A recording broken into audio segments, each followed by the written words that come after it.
Brilliance Audio presents the unabridged recording of The Lost Coast, a Larison short story by Barry Eisler, performed by the author.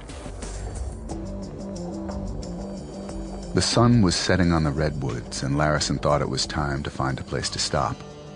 He'd been driving north from Los Angeles for 10 days, sometimes moving continuously during the daylight hours, other times going not very far at all, never more than one night in the same place. He knew the people looking for him had no way to track him, but even if they did, there would inevitably be some lag between the moment they could find and fix him and the deployment of actual forces. The more he kept moving, the more any information his pursuers managed to develop would be useless by the time they could do anything to act on it. He'd been traveling the coastal highway, but north of Westport it had turned inland, the terrain apparently too rugged for the road to continue along the Pacific, and not long after it had died without fanfare, collapsing into Route 101. He knew from the map on the passenger seat that 101, also called the Redwood Highway, would meander northwest along the King Mountain Range before reuniting with the Pacific somewhere north of Ferndale.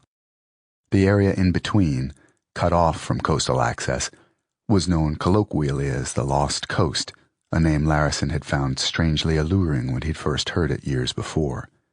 He imagined black sand beaches, prehistoric redwood forests, towns as remote and strange as creatures from the Galapagos. Maybe he would spend a few days in the area, passing through disconnected bergs like Petrolia and Honeydew and Shelter Cove, dots on the map next to him. He felt secretly pleased at the notion of a man like himself disappearing in a place that by its name declared it couldn't be found. A road sign told him he was 30 miles from Arcata. He'd never been there, but he knew of it. An old mining and then timber nexus on Arcata Bay, now mostly a college town. He'd find a hotel that would take cash and not demand ID. If that didn't pan out, he'd keep going and find something else.